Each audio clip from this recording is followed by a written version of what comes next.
Hadir dulu yuk. Hai sahabat cerita Momo.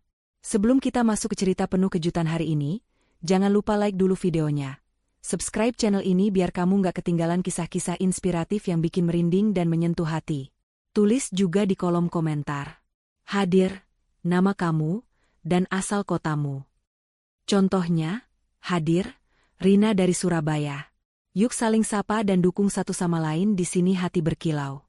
Karena kali ini, kamu akan dengar kisah nyata seorang istri yang dikhianati suaminya sendiri. Bukan hanya diselingkuhi, tapi juga diberi racun tikus supaya cepat mati. Astaga, demi apa? Demi harta dan warisan. Tapi, yang suaminya nggak tahu, istrinya sudah tahu semuanya dari awal. Dan si istri ini, udah siapkan jebakan maut yang nggak bisa dia hindari. Kira-kira, siapa yang akan tertawa paling akhir? Tonton sampai habis, karena endingnya, bikin semua orang ingin berdiri dan bertepuk tangan. Suara ketukan halus memecah kesunyian pagi yang mewah di kediaman Pramudia. Mentari pagi baru saja menyapa, menyusup malu-malu melalui celah gorden sutra, menerangi kamar utama yang didominasi warna krem dan emas. Di atas ranjang king size yang empuk, seorang wanita anggun berparas rupawan, Ayu Kinanti, masih terlelap. Usianya menginjak 35 tahun, namun kecantikan alami yang dipadukan dengan perawatan prima, membuatnya tampak seolah baru awal 30-an. Ayu bukan hanya cantik, ia juga cerdas, berpendidikan tinggi, dan pewaris tunggal kerajaan bisnis properti, Kinanti Group, yang dibangun oleh almarhum ayahnya. Ia adalah definisi kesempurnaan di mata banyak orang. Suara ketukan itu kembali. Ayu menggeliat pelan, kelopak matanya perlahan terbuka, menyingkap sepasang mata coklat gelap yang memancarkan kecerdasan dan sedikit kelelahan. Semalam ia pulang larut dari pertemuan penting dengan investor asing. Pagi ini, ia berharap bisa menikmati tidur lebih lama. Namun, ketukan itu tak berhenti. "Sayang, kamu sudah bangun?" Suara bariton halus terdengar dari balik pintu. Itu suara Arga Mahendra, suaminya. Arga, 37 tahun, adalah pria yang memesona. Raut wajahnya yang tampan, senyum menawan, dan caranya berbicara yang selalu lembut mampu meluluhkan siapa saja. Arga adalah seorang arsitek. Namun karirnya tak pernah sesukses yang ia impikan. Hidupnya justru ditopang oleh kemewahan yang diberikan Ayu. Ayu menghela napas. Arga selalu bangun lebih pagi darinya, dan selalu memastikan ia yang pertama kali melihat Arga. Ada semacam kebutuhan untuk selalu hadir di setiap momen hidup Ayu. Awalnya Ayu menganggap itu adalah bentuk perhatian dan cinta yang mendalam.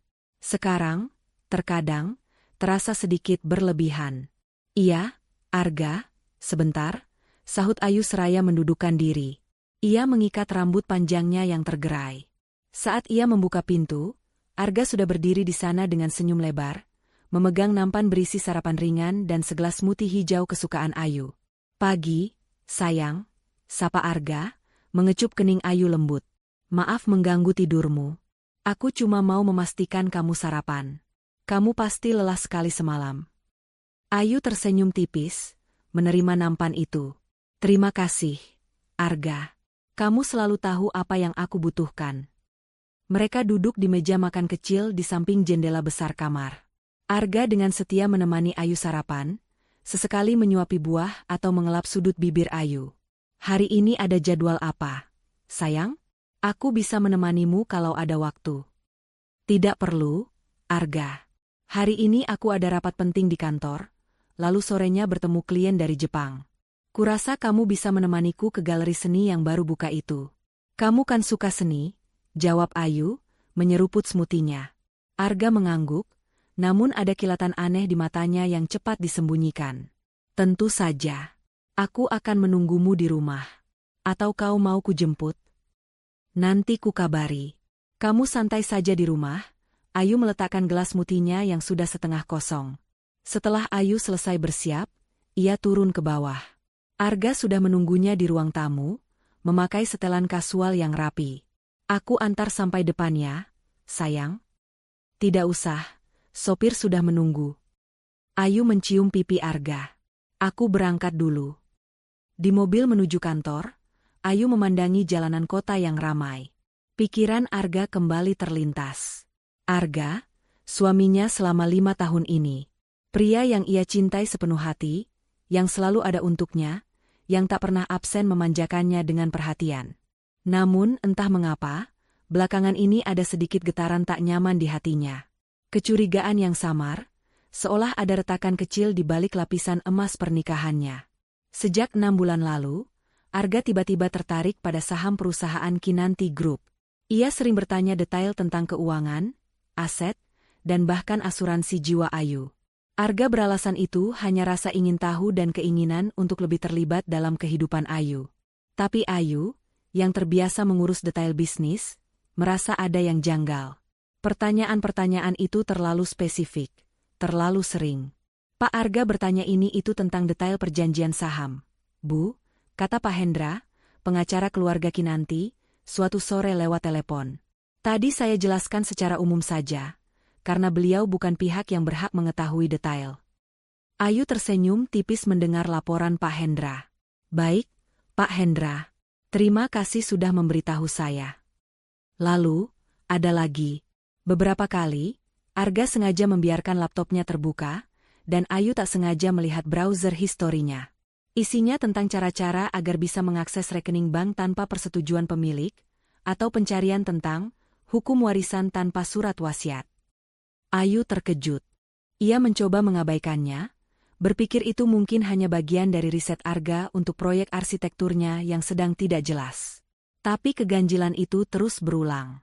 Suatu malam, Arga mengajak Ayu makan malam romantis di restoran mewah. Makanan laut kesukaan Ayu tersaji indah. Di tengah obrolan ringan, Arga menawarkan segelas wine mahal. Cobalah, sayang. Ini edisi terbatas. Enak sekali. Ayu mencicipinya. Rasanya memang enak, tapi ada sedikit aftertaste aneh yang samar. Seperti ada sesuatu yang sedikit pahit bercampur. Ia mengernyit, namun Arga langsung mengalihkan perhatian dengan cerita lucu. Ayu tidak terlalu memikirkannya saat itu. Tapi keesokan harinya, ia merasakan pusing hebat, mual, dan lemas seharian. Ia pikir itu hanya kelelahan. Sekarang, setelah Arga mulai sering membuatkan smoothie pagi untuknya, sesuatu yang sebelumnya jarang ia lakukan, Ayu mulai merasa deja vu. Rasa pusing dan mual itu kembali, meskipun tidak separah sebelumnya. Hanya saja, ini terjadi setiap kali ia minum smoothie buatan Arga. Nanti sore saya cek ke dokter ya, Bu, tanya Bu Mirna, asisten rumah tangga Ayu, saat melihat Ayu memegangi kepalanya di ruang kerja. Ayu menggeleng. Tidak usah, Bu Mirna, mungkin hanya kecapean. Namun, di benaknya, sebuah pikiran buruk mulai berputar. Bisikan-bisikan tak menyenangkan mulai merayapi hati Ayu. Apa mungkin kecurigaannya ini bukan sekadar paranoia? Apa mungkin senyum lembut Arga, perhatiannya yang berlebihan, dan pertanyaan-pertanyaan anehnya itu, adalah bagian dari rencana busuk yang belum ia pahami sepenuhnya? Ayu menatap smoothie di tangannya tadi pagi. Ia tak menghabiskannya. Setengah gelas. Ia teringat kembali pada Pak Hendra yang menyebut Arga bertanya soal asuransi jiwa. Dan hukum warisan. Dan racun. Tubuh Ayu menegang. Keringat dingin mulai membasahi pelipisnya. Ia harus mencari tahu. Bukan hanya demi dirinya, tapi demi semua yang telah dibangun almarhum ayahnya. Ia tidak boleh lengah. Benih kecurigaan itu kini tumbuh menjadi sebuah tekad. Tekad untuk mengungkap kebenaran di balik senyum suaminya yang sempurna itu. Pikiran Ayu berpacu sepanjang sisa hari itu. Senyum Arga, perhatiannya yang tiba-tiba, dan pertanyaan-pertanyaan soal harta terus berkelebat di benaknya, kini diiringi bayangan samar aftertaste pahit di wine dan sensasi mual setelah smoothie buatan suami. Instingnya, yang selama ini selalu tajam dalam urusan bisnis, kini berteriak memperingatkan. Ayu bukan wanita yang mudah panik. Apalagi tanpa bukti. Ia butuh konfirmasi. Pulang kantor sore itu, Ayu memutuskan untuk tidak mengabari Arga agar suaminya tidak menjemput. Ia ingin datang tak terduga. Saat mobil memasuki gerbang rumah mewah mereka, Ayu melihat mobil Arga terparkir rapi di garasi. Jantungnya berdebar kencang. Ini adalah momennya. Ia masuk ke dalam rumah. Suasana sepi. Bu Mirna, asisten rumah tangga mereka, biasanya sudah pulang sore. Arga, panggil Ayu pelan. Tak ada jawaban. Ia melangkah menuju ruang kerja Arga, yang berada di lantai 2. Pintu sedikit terbuka. Dari celah itu, Ayu melihat Arga duduk di depan komputernya, tampak serius. Ayu menghela napas, berusaha menenangkan diri.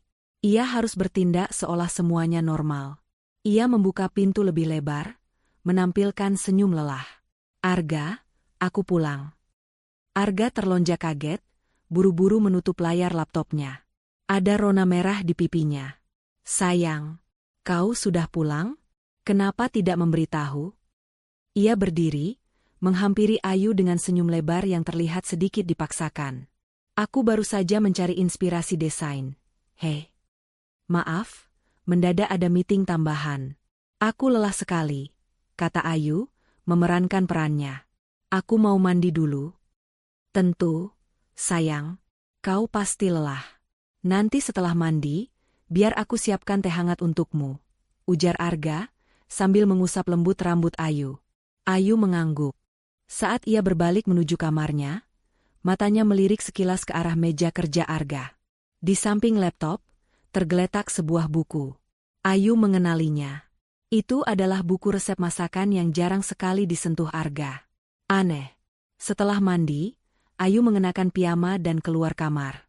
Aroma teh melati sudah tercium dari dapur. Arga muncul dengan nampan, senyum ramah seperti biasa. Ini teh hangat untukmu, sayang. Dicampur madu biar tenggorokanmu nyaman. Ayu menerima cangkir teh itu. Uap panas mengepul, membawa aroma melati yang menenangkan. Namun, Ayu mencium sesuatu yang lain, sangat samar, seperti bau kimia yang nyaris tak terdeteksi. Ia ingat, racun tikus seringkali tidak berbau tajam, atau bisa disamarkan dengan aroma lain. Terima kasih, Arga, kata Ayu, pura-pura menyesap teh itu. Lidahnya merasakan sensasi aneh yang tidak biasa. Bukan pahit seperti wine tempo hari, tapi kesat. Aku akan minum di teras kamar saja. Udara malam ini sepertinya sejuk. Baik, sayang. Nikmati saja.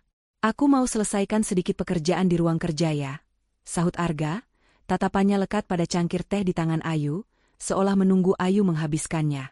Ayu naik ke kamarnya. Begitu pintu tertutup, ia langsung menumpahkan seluruh isi cangkir teh ke dalam pot tanaman hias di pojok kamar mandi. Tidak, ia tidak akan mengambil risiko. Ia harus menguji ini. Ia mengambil sampel kecil smoothie yang ia sisakan pagi tadi, dan sisa teh melati yang baru saja ia minum. Dengan tangan gemetar, ia mencari kotak pertolongan pertama di laci. Di dalamnya ada beberapa alat tes kesehatan dasar yang selalu ia sediakan. Ia ingat pernah membaca artikel tentang tes indikator pH untuk mendeteksi zat-zat tertentu. Atau mungkin ia bisa mencoba cara lain. Ayu meraih ponselnya. Ia membuka aplikasi e-commerce dan mencari test kit sederhana untuk mendeteksi zat kimia dalam makanan atau minuman. Untungnya, di era digital ini, semua bisa didapatkan dengan mudah. Ia memilih pengiriman ekspres untuk besok pagi. Sambil menunggu test kit datang, Ayu memutuskan untuk melakukan penyelidikan awal di rumah. Ia kembali ke ruang kerja Arga. Lampu sudah mati, Arga pasti sudah kembali ke kamarnya. Ayu menyalakan lampu meja, mendekati laptop Arga. Laptop itu terkunci. Ayu tahu password Arga, tapi ia tak mau meninggalkan jejak. Ia ingat melihat buku resep di meja. Ia mengambil buku resep itu. Bukan resep makanan. Halamannya terbuka pada bagian tentang reaksi kimia tertentu. Ayu membacanya cepat. Matanya membelalak saat ia melihat beberapa istilah yang familiar. Thallium, warfarin, arsenik. Itu semua adalah kandungan umum dalam racun tikus, atau racun lain yang bisa berakibat fatal. Arga bahkan membuat catatan kecil di marin halaman, tentang dosis dan efek samping. Jantung Ayu berdegup kencang. Tenggorokannya tercekat. Ini bukan lagi kecurigaan samar. Ini adalah bukti nyata. Suaminya, Arga, benar-benar berniat membunuhnya. Tiba-tiba, ia mendengar suara langkah kaki mendekat. Ayu panik. Ia buru-buru menutup buku itu, meletakkannya kembali di tempat semula, dan mematikan lampu. Ia melesat keluar, kembali ke kamarnya, pura-pura sudah terlelap di ranjang. Pintu kamarnya terbuka perlahan. Sinar senter kecil menyapu ruangan. Arga. Ia berdiri di ambang pintu, senternya mengarah ke tubuh Ayu yang pura-pura tidur. Arga memastikan Ayu benar-benar tidak bergerak. Lalu ia mematikan senter dan menutup pintu perlahan. Ayu membuka matanya. Air mata mengalir di pipinya, namun bukan air mata kesedihan, melainkan kemarahan. Ia telah membiarkan seekor ular berbisa masuk ke dalam rumah dan kehidupannya. Malam itu, di balik selimut mewahnya, Ayu Kinanti tidak tidur. Ia menyusun rencana. Rencana untuk membuat sang suami, Arga Mahendra, menyesal. Menyesal seumur hidup. Malam itu terasa begitu panjang bagi Ayu. Setiap detik yang berlalu terasa seperti jarum jam yang menusuk. Tidurnya gelisah, diwarnai bayangan senyum manis Arga yang kini tampak seperti topeng iblis. Buku resep dengan catatan racun itu, aroma samar di teh, dan laptop Arga yang buru-buru ditutup. Semua menjadi kepingan teka-teki yang kini tersusun rapi menjadi gambaran mengerikan. Arga berniat membunuhnya. Pukul 5 pagi, Ayu sudah terjaga sepenuhnya. Ia bangkit, menyalakan lampu redup di kamar, dan mengambil napas dalam-dalam. Tidak ada waktu untuk larut dalam kesedihan atau ketakutan. Ayahnya pernah mengajarkan, dalam bisnis, dan juga hidup, emosi adalah racun paling berbahaya jika kau tak bisa mengendalikannya. Gunakan kepalamu, Ayu, bukan hatimu, saat keadaan genting. Kata-kata itu kini terngiang jelas di telinganya. Saat matahari mulai naik, Ayu bersiap. Ia mengenakan pakaian olahraga dan turun ke area gym pribadi di lantai bawah tanah. Arga biasanya masih terlelap jam segini. Ini adalah kesempatan sempurna untuk melakukan penyelidikan lebih lanjut, tanpa ketahuan. Pertama, ia pergi ke dapur. Di meja samping wastafel, ada tumpukan sampah dapur dari tadi malam. Ayu dengan hati-hati mencari gelas smoothie yang ia sisakan dan cangkir teh yang ia buang isinya ke pot tanaman. Ia menemukan keduanya. Ada sisa cairan yang mengering. Ia segera menyimpan sampel itu dalam wadah plastik kecil yang bersih. Selanjutnya, ia memberanikan diri kembali ke ruang kerja Arga. Kali ini, ia lebih tenang dan terencana. Ia tahu password laptop Arga adalah tanggal pernikahan mereka. Jari Ayu mengetik kombinasi angka itu. Layar menyala, menampilkan desktop yang rapi. Ayu membuka browser history. Kali ini, ia bisa membacanya tanpa terburu-buru. Dan apa yang ia temukan benar-benar membuat darahnya mendidih. Cara cepat membuat seseorang meninggal tanpa jejak. Asuransi jiwa ahli waris otomatis. Dosis fatal racun tikus untuk manusia. Hukum warisan istri meninggal tanpa anak. Harga beli racun tikus skala besar. Bahkan ada email yang Arga kirim ke dirinya sendiri dengan subjek, Rencana B, yang berisi daftar aset Ayu, rekening bank, dan bahkan estimasi nilai perusahaan. Di bawahnya, Arga menuliskan kalimat, "Setelah ini semua jadi milikku, hidupku akan sempurna." Ayu menarik napas dalam, berusaha menahan diri agar tidak berteriak. Air mata memang menetes, tapi bukan karena kesedihan, melainkan amarah yang membakar. Kebencian menusuk ulu hatinya. Arga bukan hanya berniat membunuhnya. Ia telah merencanakan ini dengan sangat rapi, hanya demi menguasai seluruh hartanya. Pria yang selama ini ia cintai dan percaya ternyata adalah serigala berbulu domba yang haus kekayaan. Ia melihat kalender di layar. Ada penanda merah pada tanggal 26 Juli 2025 salinan teks itu. Dan tanggal 25 Juli 2025 salinan teks ini. Ayu mengerutkan kening. Apa maksudnya ini? Tanggal itu masih beberapa minggu lagi. Ia segera mengambil ponselnya. Memotret setiap detail yang penting di layar laptop Arga, termasuk browser history dan email mengerikan itu. Setelah selesai, Ayu membersihkan jejaknya. Ia kembali ke kamar, menyimpan ponsel dan sampel cairan. Ia melihat keluar jendela. Fajar sudah merekah sepenuhnya. Arga pasti akan segera bangun. Beberapa menit kemudian, ia mendengar suara Arga dari dapur, sedang menyiapkan sarapan. "Sayang, sudah bangun? Aku membuatkan pankek kesukaanmu." Suara Arga terdengar ceria, seperti tak ada beban dosa. Ayu berjalan menuju dapur dengan senyum yang dipaksakan. Ia melihat Arga mengenakan celemek, membalik pankek dengan cekatan. Pemandangan ini, yang dulunya terasa hangat dan penuh cinta, kini terasa sangat menjijikan. Ia melihat tangan Arga, tangan yang menyiapkan smoothie beracun itu, tangan yang berencana merampas segalanya. Pagi, Arga, sapa Ayu, berusaha senormal mungkin. Wanginya enak sekali. Tentu saja. Hanya untuk istriku yang tercinta, sahut Arga, memberikan senyum yang dulu memikat hati Ayu. Kamu duduk saja, biar aku yang siapkan semuanya. Ayu duduk di meja makan, mengamati Arga yang sibuk di dapur. Ia mengamati setiap gerak-gerik suaminya. Pria ini, yang terlihat begitu perhatian dan mencintai, ternyata menyimpan niat sekeji itu. Hatinya telah mengeras. Ia tidak akan membiarkan dirinya hancur. Ini bukan lagi tentang cinta yang dikhianati, tapi tentang harga diri, keadilan, dan kelangsungan hidupnya. Sambil menyeruput kopi, Ayu teringat lagi kata-kata Arga di email, setelah ini semua jadi milikku, hidupku akan sempurna. Ayu tersenyum miris. Sempurna? Gumamnya dalam hati. Tidak akan, Arga. Aku akan memastikan, yang sempurna itu adalah jebakan maut yang sudah menunggumu. Tekadnya kini bulat. Ia tidak akan menghadapi Arga secara langsung. Itu terlalu berisiko. Ia akan membalikan keadaan, menggunakan kecerdasannya untuk menjebak sang penjebak. Permainan telah dimulai, dan Ayu Kinanti adalah pemain utama yang tak akan pernah kalah. Pagi itu, setelah sarapan yang penuh ketegangan, Arga pamit untuk menemui klien, yang Ayu tahu hanyalah alasan untuk pergi bersenang-senang atau menghabiskan uangnya di tempat lain. Begitu pintu rumah tertutup dan mobil Arga menjauh, Ayu segera bertindak. Tidak ada lagi air mata, hanya ada fokus dan perhitungan dingin. Otaknya sudah merangkai sebuah rencana, secepat seorang jenderal menyusun strategi perang. Pertama, yang paling krusial, mengamankan aset. Ayu tahu betul semua harta kekayaan Kinanti Group berada di bawah namanya. Namun, ia tidak boleh lengah. Ia segera menghubungi Pak Hendra, pengacara keluarga yang sangat ia percaya, seorang pria parubaya yang tenang dan cerdas. Pak Hendra, saya butuh bantuan Anda segera. Ini sangat mendesak dan sangat rahasia.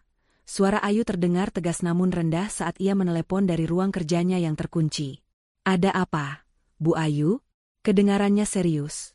Jawab Pak Hendra, nada suaranya sedikit khawatir. Suami saya curiga dia berniat jahat. Dia sudah berusaha menguasai harta saya. Bahkan saya punya alasan kuat untuk percaya dia mencoba mencelakai saya. Ayu berbisik, memejamkan mata sejenak. Saya butuh Anda segera menyusun ulang semua struktur kepemilikan. Alihkan seluruh aset pribadi saya ke Yayasan Amal atas nama mendiang ayah, dengan saya sebagai pengelola tunggal. Buat surat wasiat baru yang sangat spesifik, dengan penunjukan ahli waris alternatif yang jelas jika terjadi hal yang tidak diinginkan pada saya. Pak Hendra terdiam sejenak. Bu Ayu, apakah Anda yakin? Ini langkah besar. Apa ada bukti? Saya punya bukti awal yang cukup, Pak. Dan akan ada lagi, jawab Ayu mantap. Saya tidak akan mengambil risiko. Saya ingin semuanya beres dalam 24 jam. Ini prioritas utama. Baik, Bu Ayu. Saya akan bekerja secepat mungkin.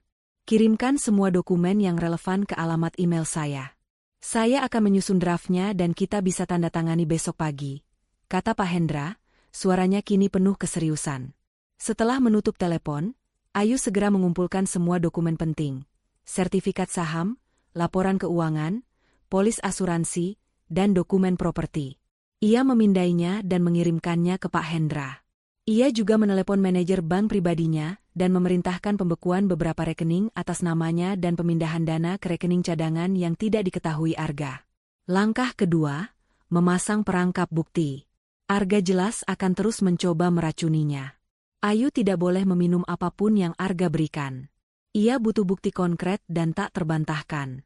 Ia ingat ia sudah memesan test kit sederhana secara online semalam. Pagi menjelang siang, bel rumah berbunyi. Itu adalah kurir pengantar paket test kit. Ayu segera mengambilnya. Ia mempelajari instruksi dengan cermat. Alat itu bisa mendeteksi residu racun tertentu dalam cairan. Dengan gemetar, ia meneteskan sampel smoothie pagi tadi dan sisa teh melati yang ia buang ke dalam wadah kecil di alat tes. Detik-detik berlalu terasa begitu lambat. Jantung Ayu berdetak kencang seolah ingin meloncat keluar dari dadanya. Lalu, perlahan, strip indikator di alat tes berubah warna. Merah, warna yang menunjukkan positif. Ayu menutup mulutnya, menahan napas. Ini dia. Bukti nyata. Racun tikus. Racun itu memang ada dalam minumannya. Kini, tidak ada lagi keraguan. Hanya ada fakta mengerikan yang menusuk relung jiwanya. Brengsek kau, Arga, bisik Ayu, matanya berkilat marah. Racun ini, ia ingin Arga merasakan apa yang ia rasakan. Tapi bukan racun fisik yang akan ia berikan, melainkan racun penyesalan seumur hidup. Ayu mengambil ponselnya lagi. Ia mulai merekam video. Bukan video biasa, melainkan video diari rahasia. Ia berbicara langsung ke kamera, menceritakan semua kecurigaannya, bukti-bukti yang ia temukan, termasuk browser histori Arga, email, dan hasil tes racun, serta niat jahat suaminya. Ia menceritakan setiap detail, setiap aftertaste pahit, setiap mual yang ia rasakan. Video ini akan menjadi bom waktu, bukti terakhir jika terjadi sesuatu padanya. Ia akan menyimpannya di cloud storage yang terenkripsi dan membagikan aksesnya hanya kepada Pak Hendra dengan instruksi khusus. Langkah ketiga, memainkan peran. Arga harus tetap percaya bahwa rencananya berjalan lancar. Ayu harus tetap terlihat lemah, sakit, dan rentan. Ia menghubungi kantornya, memberitahu bahwa ia merasa tidak enak badan dan akan bekerja dari rumah beberapa hari. Ini akan memberinya lebih banyak waktu untuk mengamati Arga dan melancarkan tahap selanjutnya dari jebakannya. Ia mulai merencanakan skenario paling dramatis. Bagaimana membuat Arga semakin yakin bahwa ia akan segera pergi, namun justru dialah yang akan terperosok ke dalam lubang yang ia gali sendiri? Ia butuh momen puncak, sebuah konfrontasi yang takkan terlupakan, di mana semua kebusukan Arga akan terbongkar, dan ia akan berdiri tegak sebagai pemenang. Ayu menatap pantulan dirinya di cermin. Wajahnya memang terlihat lelah, tapi matanya memancarkan kekuatan baja. Ia akan membuat Arga berlutut. Tidak hanya di hadapannya, tapi di hadapan kebenaran dan kesadarannya bahwa ia hanyalah parasit. Kau pikir bisa menguasai segalanya, Arga? Gumam Ayu pada bayangannya sendiri. Aku akan tunjukkan padamu siapa yang sebenarnya memiliki segalanya. Dan siapa yang akan berakhir tanpa apa-apa. Ayu mengamati test kit yang menunjukkan hasil positif itu. Tangannya tidak gemetar lagi. Kemarahannya telah mengkristal menjadi tekad baja. Arga harus merasakan pahitnya pengkhianatan yang jauh lebih parah daripada sekadar racun tikus. Racun kehancuran harga diri, penguasaan akal, dan penyesalan abadi. Ia memotret hasil tes itu berkali-kali, dari berbagai sudut, memastikan bukti ini tak terbantahkan. Siang itu, Arga pulang dengan wajah sumringah. Ia membawa sekotak kue dari toko roti langganan Ayu. Sayang, lihat apa yang kubawa. Kue kesukaanmu. Untuk mengembalikan mood MU yang kurang enak badan. Ayu tersenyum tipis, senyum yang tak sampai ke mata. Wah, terima kasih, Arga. Kamu selalu bisa membuatku senang. Ia mengambil sepotong kue. Tapi aku belum terlalu lapar. Mungkin nanti sore. Arga mengangguk, namun matanya tak lepas dari Ayu, seolah mengukur tingkat kelemahan istrinya. Jangan sampai sakit, sayang. Kamu kan jantungnya perusahaan ini. Kalau kamu sakit, siapa yang akan mengurus semuanya? Ada nada yang terlalu manis dalam suaranya, memuakkan bagi Ayu. Tentu saja. Aku akan baik-baik saja, jawab Ayu, sambil melirik jam tangannya. Ia harus segera bertemu Pak Hendra untuk menandatangani dokumen-dokumen penting. Aku mau ke atas dulu, ada beberapa email yang harus kubalas. Setelah memastikan Arga sibuk dengan ponselnya di ruang tamu, Ayu segera bergegas. Ia menyambar kunci mobilnya sendiri. Aku keluar sebentar ya, ada urusan mendadak, teriak Ayu dari pintu. Mau kemana? Sayang, biar kuantar. Arga segera menyahut, tampak sedikit terkejut. Tidak perlu, Arga. Aku cuma sebentar. Ayu beralasan. Ia tahu Arga akan curiga jika ia terlalu sering bepergian tanpa memberitahu. Tapi urusan ini terlalu penting untuk ditunda. Setibanya di kantor Pak Hendra, semua dokumen sudah siap. Ayu membaca setiap poin dengan teliti. Pengalihan aset, pembentukan yayasan, dan surat wasiat baru yang menunjuk nama lain sebagai pengelola utama Kinanti Group jika ia meninggal dunia secara tidak wajar. Dengan ini, Bu Ayu akan tetap menjadi pengelola utama Kinanti Group selama Anda hidup. Namun, jika terjadi sesuatu yang tidak terduga pada Anda, seluruh aset pribadi dan perusahaan Anda akan otomatis dikelola oleh yayasan ini, dan Arga Mahendra tidak akan memiliki hak apapun, selain sejumlah kecil tunjangan hidup yang akan disalurkan bulanan, jelas Pak Hendra. Surat wasiat ini juga akan diperkuat dengan video testimoni Anda yang baru kita rekam. Ayu mengangguk. Beberapa hari sebelumnya, ia sudah membuat video testimoni yang sangat rinci, menjelaskan semua niat jahat Arga dan menginstruksikan agar yayasan mengambil alih kendali penuh, serta menyelidiki penyebab kematiannya jika ia meninggal dalam waktu dekat. Baik, Pak Hendra. Saya rasa ini sudah cukup aman, kata Ayu. Ia merasakan beban di pundaknya sedikit terangkat. Saya akan menaruh ini di brankas bank utama. Kunci brankas dan instruksinya akan ada di tangan Anda, dan salinan elektroniknya akan saya simpan di cloud yang terproteksi ketat. Sangat baik, Bu Ayu. Ini akan mempersulit siapapun yang berniat jahat. Pak Hendra tersenyum penuh hormat pada Ayu. Setelah urusan dokumen selesai, Ayu kembali ke rumah. Saat ia masuk, Arga sudah menunggunya di sofa, dengan wajah cemberut. Dari mana saja? Sayang, aku khawatir. Kenapa tidak bilang? Ayu memasang wajah lelah yang meyakinkan. Maaf, Arga. Ada dokumen penting yang harus kutandatangani di bank. Tiba-tiba sekali. Oh, dokumen apa? Tanya Arga, matanya berbinar penasaran. Hanya soal perpanjangan deposito dan beberapa investasi jangka panjang, Ayu berbohong halus. Tidak ada yang penting untukmu. Ia melihat ekspresi kecewa melintas di wajah Arga. Good, pikir Ayu. Arga harus tetap merasa ada hal yang tersembunyi darinya, namun tidak bisa ia raih. Beberapa hari berikutnya, sandiwara Ayu semakin sempurna. Ia pura-pura semakin lemah. Ia sering mengeluh pusing dan mual, bahkan kadang sengaja terjatuh kecil atau pingsan sebentar di depan Arga. Tentu saja, pingsan itu sudah ia siapkan agar tidak melukai diri sendiri. Ia bahkan meminta Arga untuk mengurus beberapa hal kecil terkait pekerjaan rumah yang sebelumnya selalu ia tangani sendiri, seperti mengecek tagihan atau mengurus kebun belakang.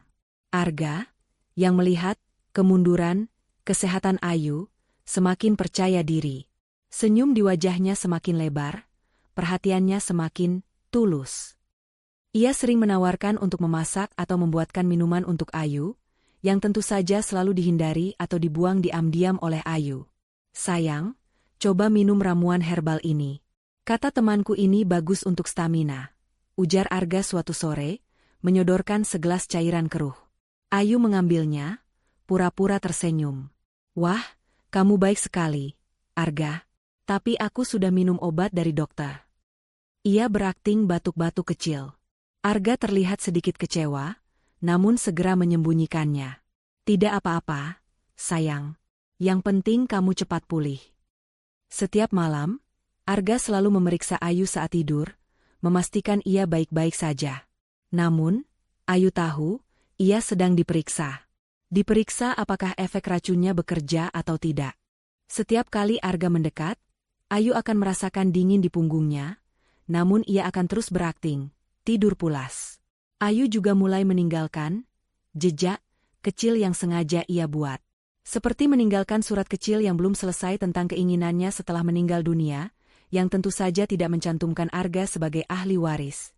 Atau membiarkan sebuah buku tentang estate planning terbuka di halaman tertentu yang membahas yayasan amal. Ia ingin Arga menemukan ini semua, agar Arga semakin yakin bahwa Ayu memang sedang diambang kematian, dan Arga akan mendapatkan semua yang ia inginkan.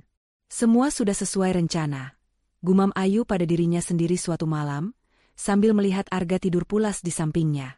Kau pikir kau memegang kendali, Arga. Tapi kau tidak tahu, kau hanya sedang menari di atas telapak tanganku. Permainan ini akan segera mencapai puncaknya.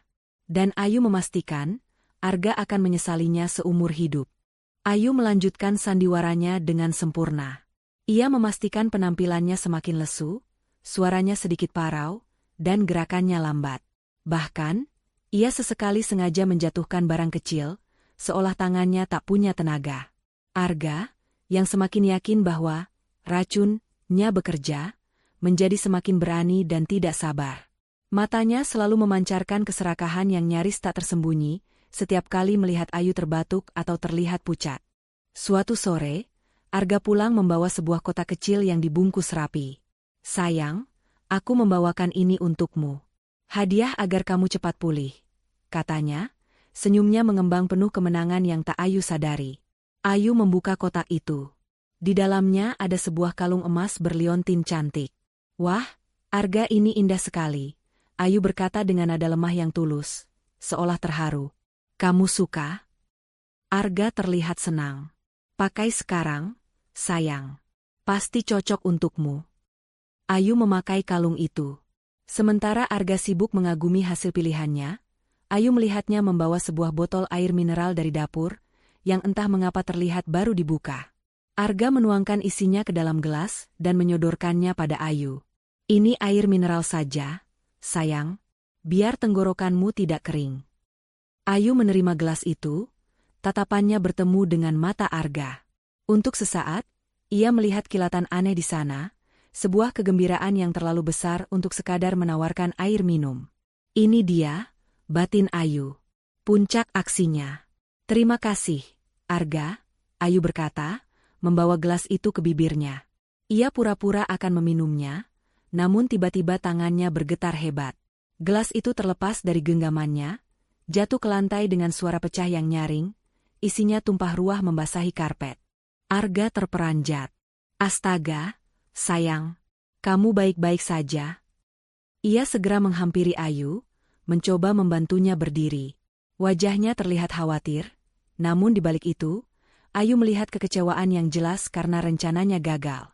Aku tidak tahu, Arga. Badanku tiba-tiba lemah sekali," Ayu berkata, memasang ekspresi paling menyedihkan yang ia bisa. "Mungkin aku harus istirahat total." "Tentu, sayang, tentu." Arga segera memapah Ayu ke sofa. "Aku akan membersihkan ini." Saat Arga memunguti pecahan kaca, Ayu diam-diam melirik ke arah tumpahan air di karpet. Ia melihat sesuatu yang tidak biasa. Ada sedikit buih tipis yang muncul dan segera menghilang, diikuti dengan perubahan warna samar pada serat karpet di area tertentu. Cairan itu bukan hanya air mineral biasa. Malam harinya, Ayu tetap berpura-pura sangat lemah. Ia menolak makan malam yang disiapkan Arga, beralasan mual. "Aku hanya ingin tidur, Arga. Rasanya badanku sakit semua." Arga mengangguk. "Tidurlah, sayang. Aku akan menjagamu." Ia membelai rambut Ayu lembut, namun matanya tak lepas dari wajah istrinya, seolah menunggu tanda-tanda terakhir. Ketika Arga sudah terlelap di sampingnya, Ayu diam-diam bangkit. Ini adalah waktunya. Ia pergi ke ruang kerja Arga. Laptopnya terbuka, dengan beberapa tab website obat-obatan dan cara-cara detoksifikasi racun yang kuat. Arga sedang mencari cara untuk menghilangkan sisa racun di tubuh Ayu, agar postmortem tidak terdeteksi. Itu mengkonfirmasi segalanya. Ayu mengeluarkan ponselnya. Ia membuka rekaman video yang telah ia siapkan, rekaman bukti-bukti dan wasiatnya. "Hari ini, 31 Juli 2025, bisiknya ke kamera. Saya Ayu Kinanti, dalam keadaan sadar dan sehat akal, menyatakan bahwa suami saya, Arga Mahendra, telah berulang kali mencoba meracuni saya. Bukti-bukti ada pada saya dan pengacara saya, Bapak Hendra. Jika saya mati secara tidak wajar, dia adalah pelakunya." Ia menyimpan rekaman ini di cloud storage yang terkoneksi langsung dengan Pak Hendra. Lalu, Ayu kembali ke kamar. Ia membangunkan Arga dengan lembut. "Arga, Arga." Arga terbangun, matanya mengerjap. "Ada apa, sayang? Kamu kenapa?" Aku merasa sangat sakit, Arga," Ayu berbisik, memegang dadanya. "Aku rasa ini sudah di puncaknya." Ia mengatur napasnya, berakting seolah-olah sulit bernapas. Wajah Arga berubah. Sebuah senyum kemenangan yang keji muncul di bibirnya. Ia mendekat, tangannya meraih tangan Ayu. "Tenang, sayang.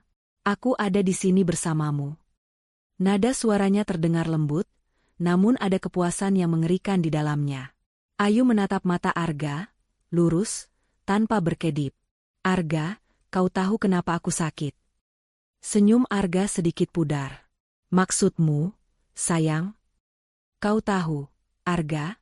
Ayu melanjutkan, suaranya tiba-tiba menjadi kuat dan jernih, kontras dengan akting lemasnya. Aku tahu semua yang kau lakukan.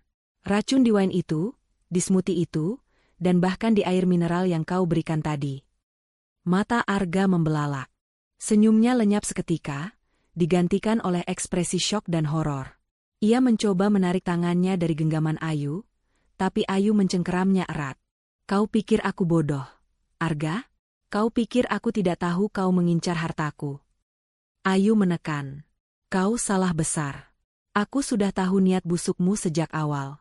Dan semua rencanamu, semua itu sudah masuk ke dalam jebakan mautku. Arga pucat pasi. Tubuhnya bergetar hebat. Ia mencoba berbicara, tapi tak ada suara yang keluar dari tenggorokannya. Ia menatap Ayu dengan ketakutan luar biasa.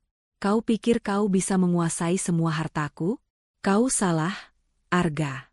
Semua hartaku sudah kualihkan, dan surat wasiat sudah kubuat, dengan nama lain sebagai penerima. Kau tidak akan mendapatkan sepeser pun. Ayu membentak, suaranya memantul di ruangan. Kau sudah masuk perangkap, Arga. Dan sekarang, saatnya kau membayar harganya. Arga mencoba bangkit, melarikan diri. Tapi Ayu dengan sigap mendorongnya kembali ke ranjang. Ia meraih ponselnya yang tersembunyi di bawah bantal, dan menekan tombol play. Di layar, video yang baru saja ia rekam berputar, menunjukkan Arga memasukkan sesuatu ke dalam gelas air mineral, lalu disusul dengan hasil tes positif dari sampel-sampel sebelumnya. Wajah Arga memutih. Matanya terpaku pada layar ponsel. Ia melihat dirinya sendiri, kejahatannya terekam jelas. Ia melihat bukti-bukti tak terbantahkan yang dihamparkan Ayu. Ia melihat bahwa ia telah kalah. Kalah telak dalam permainannya sendiri. Mata Arga terbelalak, terpaku pada layar ponsel Ayu yang memutar rekaman video dirinya sendiri. Di sana, wajahnya terpampang jelas, senyum licik yang kini terasa begitu menjijikan, saat ia memasukkan sesuatu ke dalam gelas air mineral. Lalu, disusul dengan hasil tes racun positif dari sampel smoothie dan teh yang ia berikan. Ayu tidak hanya tahu, dia punya bukti yang tak terbantahkan. Tidak mungkin. Arga berbisik, suaranya tercekat. Wajahnya yang semula memucat kini berubah merah padam, antara malu, marah, dan ketakutan. Ia mencoba meraih ponsel Ayu, tapi Ayu menariknya menjauh dengan sigap. Kau pikir aku selemah itu, Arga? Kau pikir aku akan mati begitu saja seperti tikus yang kau beri racun? Suara Ayu kini menggelegar, penuh amarah yang tertahan. Aku adalah Ayu Kinanti, pewaris Kinanti Group. Aku tidak akan pernah menyerah semudah itu pada bajingan sepertimu. Arga merasakan tubuhnya lemas tak bertenaga. Ia terhuyung mundur, jatuh terduduk di tepi ranjang. Semua skenario yang telah ia susun rapi di otaknya, semua bayangan kekayaan yang akan ia nikmati, kini runtuh berkeping-keping di hadapan kenyataan pahit ini. Ia telah tertipu oleh akting sempurna Ayu. Tapi bagaimana? Aku sudah sangat hati-hati. Arga tergagap, menatap Ayu dengan tatapan tak percaya. Kau tidak mungkin tahu. Aku selalu memastikan tidak ada jejak. Ayu tertawa pahit. Kau meremehkanku, Arga. Aku sudah merasakan kejanggalan sejak racun di wine itu. Bau samar di teh. Dan mual yang selalu datang setelah kau memberiku minuman. Otakmu hanya berpikir tentang uang, sehingga kau lupa siapa yang kau hadapi. Aku sudah mencium bau busuk niatmu sejak lama. Aku hanya menunggu waktu yang tepat untuk menjeratmu. Ayu berjalan mendekati meja rias, mengambil beberapa lembar dokumen yang telah ia siapkan. Kau ingin menguasai hartaku, Arga? Ini dia. Baca ini baik-baik. Ayu melemparkan dokumen itu ke pangkuan Arga.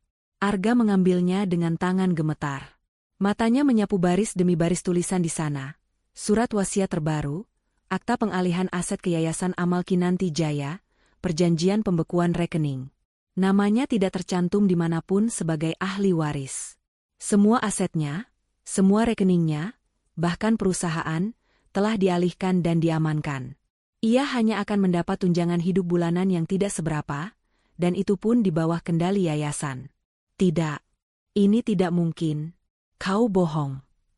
Arga membentak, melempar dokumen-dokumen itu ke lantai. Aku suamimu. Aku berhak atas separuh hartamu. Ayu tersenyum sinis. Kau suamiku? Kau bahkan tidak layak disebut manusia. Dan soal hak?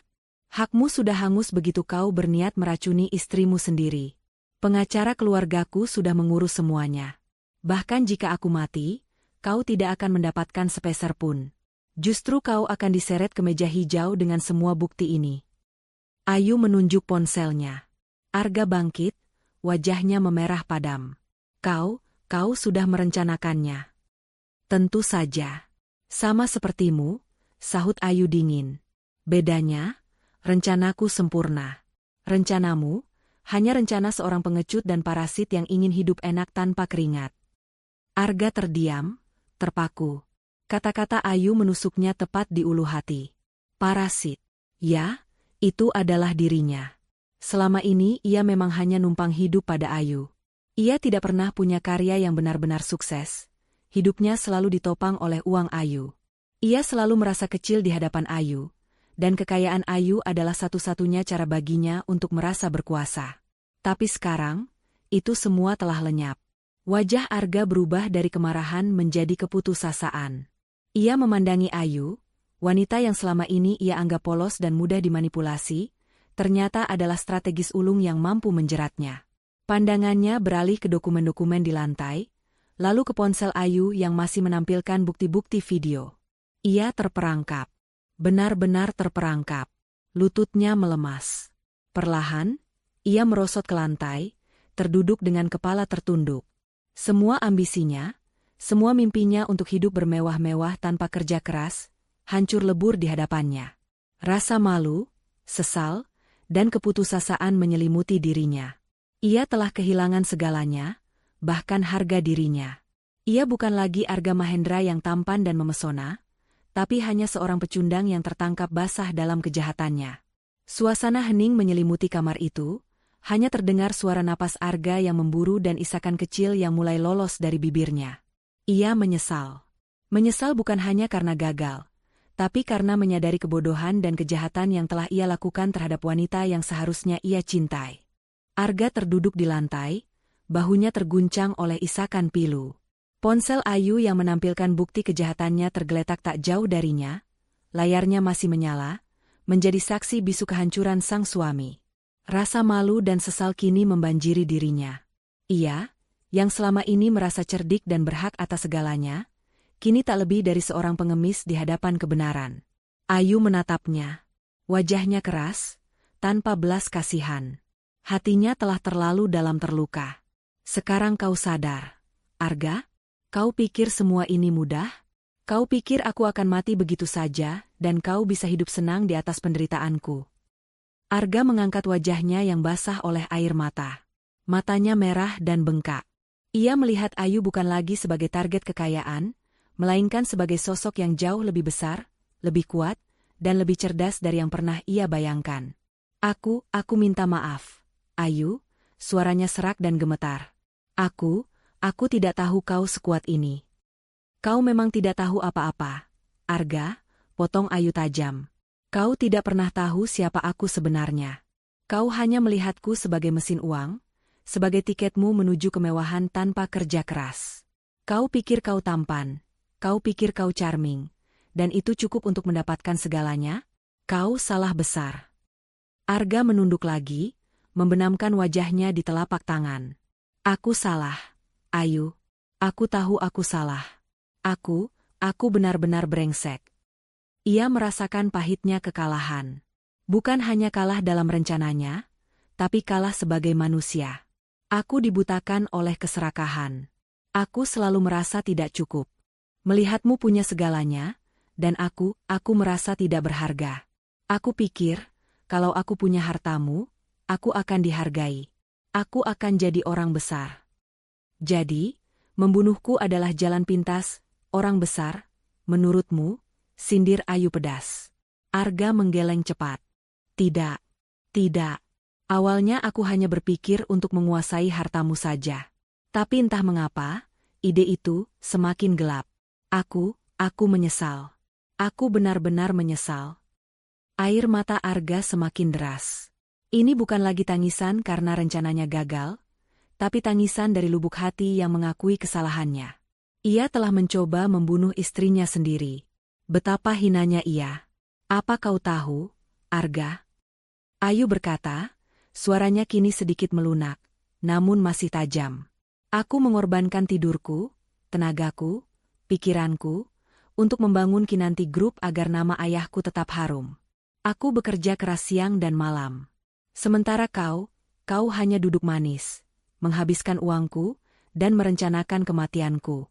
Kau bahkan tidak tahu bagaimana rasanya membangun sesuatu dari nol. Kau hanya tahu cara menghancurkan. Kata-kata Ayu menohok Arga telak. Arga selalu merasa bangga dengan gelar arsiteknya, meski tak ada proyek besar yang pernah ia selesaikan. Ia selalu hidup nyaman di bawah bayang-bayang kekayaan Ayu.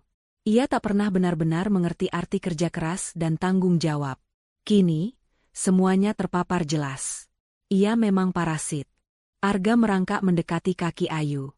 Dengan tubuh gemetar, ia meraih kaki Ayu dan menciumnya. Ayu, aku mohon maafkan aku. Suaranya pecah. Aku benar-benar menyesal. Aku sadar sekarang, aku memang numpang hidup. Aku tidak punya apa-apa tanpamu. Aku tidak bisa apa-apa. Aku pecundang. Ayu menarik kakinya perlahan. Ia menatap Arga yang terpuruk, meratap di kakinya. Ada keraguan sejenak di hatinya. Haruskah ia membiarkan Arga hancur sepenuhnya? Menyerahkannya ke polisi? Tapi, jauh di lubuk hatinya, ada keinginan yang lain. Sebuah keinginan untuk melihat apakah manusia sejahat Arga bisa benar-benar berubah. Kau menyesal? Bukan karena rencanamu gagal, tapi karena kau sadar betapa hinanya dirimu? Tanya Ayu, mencoba menguji ketulusan penyesalan Arga. Arga mengangkat kepalanya, air mata membasahi wajahnya. Aku menyesal karena telah mengkhianati kepercayaanmu, sayang. Aku menyesal karena telah menjadi iblis. Aku menyesal karena telah dibutakan harta. Aku ingin berubah, Ayu. Aku mohon, beri aku kesempatan. Aku akan melakukan apa saja. Ayu menatap dalam-dalam mata Arga. Ia melihat ketakutan, penyesalan, dan mungkin secercah kejujuran yang baru muncul. Pria ini memang hancur. Tapi, apakah kehancuran ini bisa menjadi awal dari sesuatu yang lain? Apakah ia bisa mengubah Arga, dari parasit menjadi manusia yang berguna? Ayu mengambil napas dalam-dalam. Keputusan ini akan mengubah segalanya. Ayu berdiri mematung, menatap Arga yang terpuruk di lantai, memohon ampun dengan air mata dan isakan. Hatinya memang sakit, dendam masih membara, tapi di balik semua itu, ada pertanyaan yang muncul. Cukupkah kehancuran ini? Jika ia menyerahkan Arga ke polisi, hidup pria itu akan hancur total, mungkin mendekam di penjara. Tapi apakah itu akan menyelesaikan masalahnya? Apakah itu akan memuaskan dahaganya akan keadilan? Atau justru akan menyisakan kekosongan baru? Ayu menarik napas panjang. Ia teringat akan didikan ayahnya yang selalu menekankan pada keberanian untuk memberi kesempatan kedua, asalkan ada niat tulus untuk berubah. Ayahnya pernah berkata, seorang pemimpin sejati tahu kapan harus menghukum, dan kapan harus membimbing. Terkadang, mengalahkan seseorang bukan dengan menghancurkannya, tapi dengan membuatnya melihat kesalahan dan menjadi lebih baik. Ayu Kinanti adalah seorang pemimpin. Ia tidak akan membiarkan emosi sesaat mengendalikan keputusannya. Bangun, Arga, kata Ayu, suaranya tenang namun tegas. Arga mengangkat kepalanya, matanya dipenuhi harapan yang rapuh. Ia bangkit perlahan, wajahnya masih basah. Aku tidak akan menyerahkanmu ke polisi, ucap Ayu, membuat Arga terkesiap. Tapi jangan salah paham. Ini bukan karena aku kasihan. Ini karena aku percaya pada sebuah prinsip. Setiap orang punya kesempatan untuk berubah, asalkan mereka benar-benar mau. Mata Arga berbinar. Terima kasih, Ayu. Aku tidak tahu harus bilang apa. Aku akan melakukan apa saja. Ayu mengangkat tangannya, menghentikan ucapan Arga. Dengar baik-baik. Kesempatan ini tidak gratis. Ada syaratnya. Arga mengangguk cepat. Aku akan melakukan apa saja, Ayu. Apa saja. Pertama, semua aset dan kepemilikan sudah kualihkan. Kau tidak akan mendapatkan sepeser pun dari warisanku. Ayu menjelaskan, mengulangi poin yang paling penting. Kau akan mendapatkan tunjangan hidup bulanan, cukup untuk kebutuhan dasar, yang akan disalurkan oleh yayasan. Itu saja. Kau tidak berhak atas kemewahan ini lagi. Arga mengangguk lagi, kali ini dengan ekspresi pasrah. Aku mengerti. Aku pantas mendapatkannya. Kedua, kau harus bekerja. Aku akan memberimu posisi di salah satu proyek kecil Kinanti Group yang baru. Bukan di pusat, tapi di divisi pengembangan properti di daerah terpencil. Kau akan mulai dari bawah, belajar mengelola proyek, dan membuktikan dirimu. Lanjut Ayu. Gajimu akan sesuai dengan standar karyawan baru, tidak ada perlakuan istimewa. Kau harus menunjukkan dedikasi, integritas, dan kerja kerasmu. Arga terlihat sedikit terkejut dengan posisi yang ditawarkan, jauh dari kemewahan yang biasa ia nikmati. Namun, ia segera mengangguk mantap. Aku akan bekerja, Ayu. Aku janji. Aku akan membuktikan diriku. Ketiga, kita akan tetap menjadi suami istri di mata publik, untuk menghindari gosip yang bisa merusak nama baik Kinanti Group. Tapi di balik pintu ini, hubungan kita akan berubah. Kita akan menjadi mitra. Ayu menatapnya tajam. Aku akan mengamatimu, Arga. Setiap gerak-gerikmu. Jika aku melihat ada niat jahat sekecil apapun, atau kau kembali ke kebiasaan lamamu, maka semua bukti yang kupegang ini akan langsung kusampaikan ke polisi. Hidupmu akan berakhir. Arga menelan ludah. Ancaman Ayu jelas, dan ia tahu Ayu tidak main-main. Aku mengerti. Aku tidak akan mengecewakanmu, Ayu. Aku akan berubah. Hari-hari berikutnya menjadi masa transisi yang aneh di rumah Pramudya. Di depan para staf dan beberapa teman dekat, Ayu dan Arga masih menampilkan citra pasangan harmonis. Namun, di balik itu, Arga memulai hidup barunya. Ia bangun pagi, tidak lagi untuk menyiapkan smoothie beracun, melainkan untuk bersiap pergi ke lokasi proyek yang baru. Ayu memberinya sebuah mobil bekas dari perusahaan, bukan lagi mobil mewah yang biasa ia kendarai. Arga tidak lagi menghabiskan waktu dengan teman-teman lamanya atau bersantai. Ia tenggelam dalam pekerjaannya. Awalnya sulit. Ia sering mengeluh tentang pekerjaan kasar, cuaca panas, dan rekan kerja yang tidak segan menegurnya jika ia salah. Ayu hanya mendengarkan, tanpa banyak berkomentar. Ia ingin Arga merasakan langsung pahitnya hidup. Perlahan, Ayu mulai melihat perubahan. Arga mulai membaca buku-buku tentang manajemen proyek, tentang konstruksi, bahkan tentang etika bisnis. Ia mulai berdiskusi dengan Ayu tentang tantangan di lapangan, mencari solusi, dan bahkan sesekali memberikan ide-ide segar. Keringat dan debu di tubuhnya setiap pulang kerja adalah bukti nyata. Ada gairah baru di mata Arga, gairah yang bukan lagi tentang uang, melainkan tentang membangun. Suatu malam, Arga pulang dengan setumpuk berkas. Ia terlihat lelah, tapi ada kepuasan di wajahnya. Ayu, aku berhasil mendapatkan izin dari desa sebelah untuk proyek perluasan kita. Ada beberapa hambatan, tapi aku berhasil meyakinkan mereka bahwa proyek ini akan membawa manfaat bagi komunitas. Ayu menatapnya, ada sedikit keterkejutan di matanya. Ini adalah pertama kalinya Arga menunjukkan inisiatif dan kemampuan negosiasi yang ia miliki. Bagus, Arga. Pertahankan itu. Meskipun masih ada dinding di antara mereka, hubungan Ayu dan Arga perlahan mulai berubah. Percakapan mereka tidak lagi penuh kecurigaan, melainkan diskusi tentang pekerjaan, visi masa depan, dan sesekali, tawa yang tulus.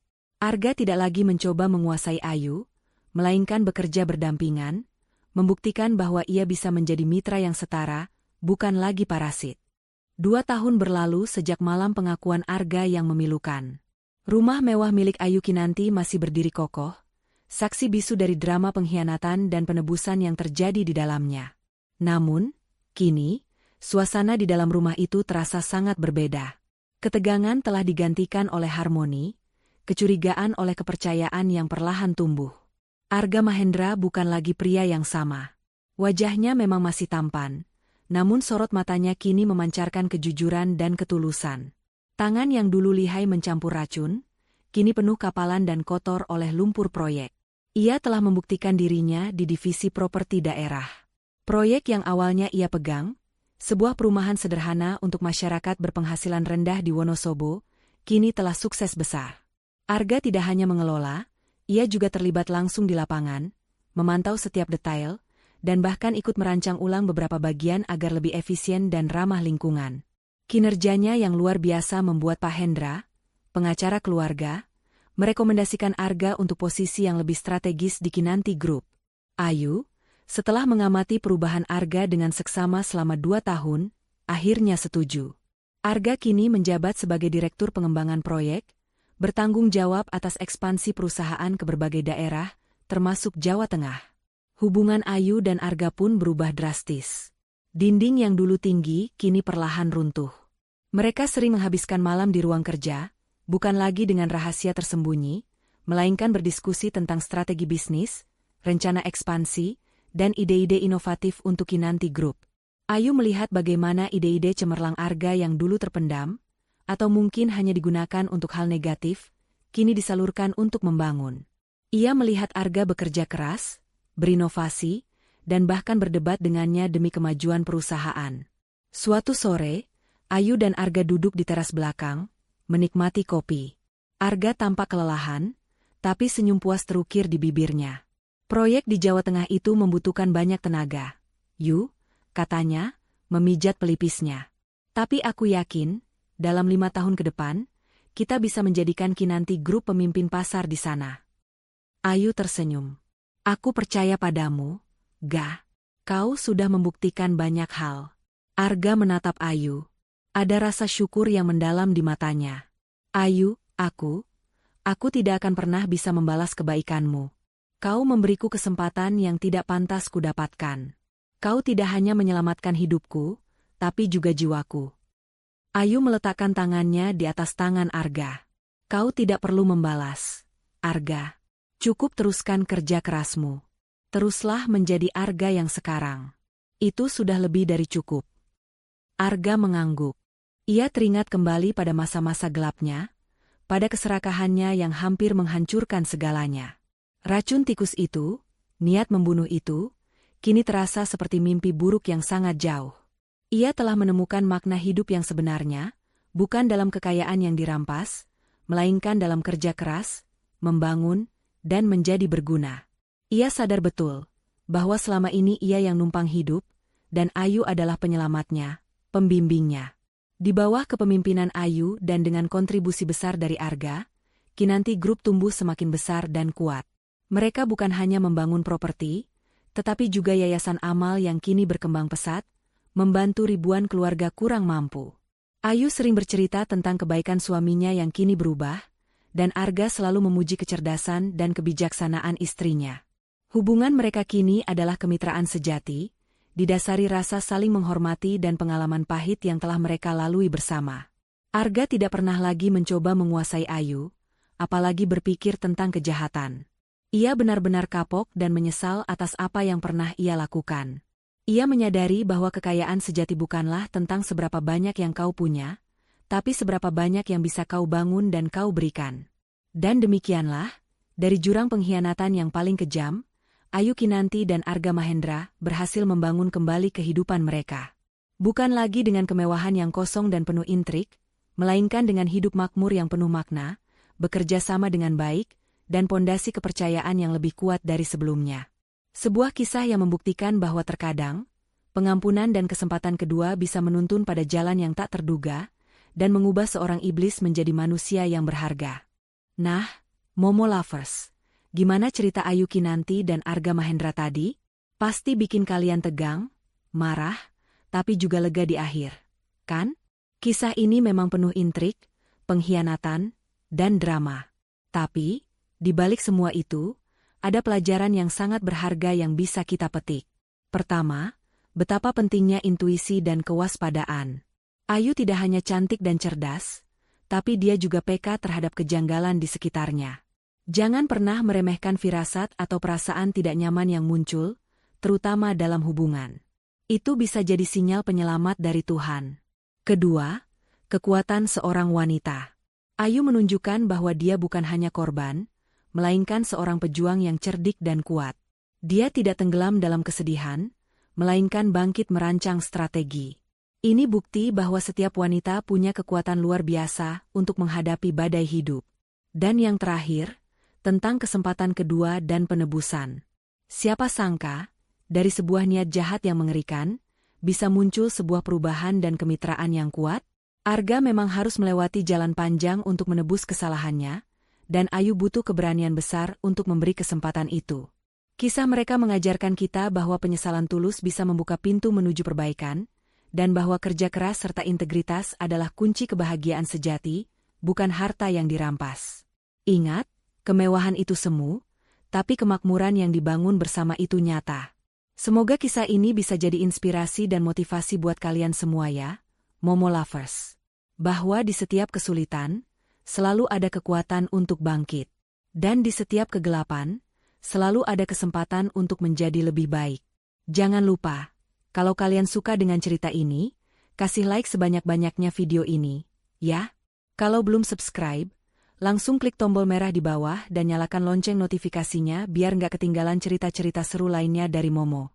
Dan seperti biasa, tulis di kolom komentar ya, pelajaran apa yang paling berkesan buat kalian dari cerita ini? Atau, punya ide cerita inspiratif lain yang ingin Momo bawakan? Yuk, kita diskusi di kolom komentar. Terima kasih banyak sudah menonton sampai akhir. Sampai jumpa di video Momo selanjutnya. Dadah.